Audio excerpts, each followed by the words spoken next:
Металлический кожух у банной печи. Что он дает?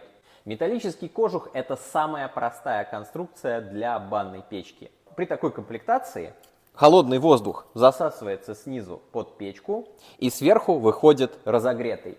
Это позволяет быстро нагреть помещение, максимально быстро, с одной стороны, но с другой стороны такая печка быстро остывает. Следующий нюанс кожуха заключается в том, что сам по себе он все равно нагревается, и нагревается достаточно сильно. И получается так, что инфракрасное излучение от металла постепенно выжигает влагу в вашей парной. Пар, который проходит за счет конвекции, засасываясь вниз, выходя сверху, тоже постепенно высушивается. Печи в металлическом кожухе больше соответствуют режиму финской сауны и, соответственно, будут всегда выводить вашу баню в некоторый перетоп.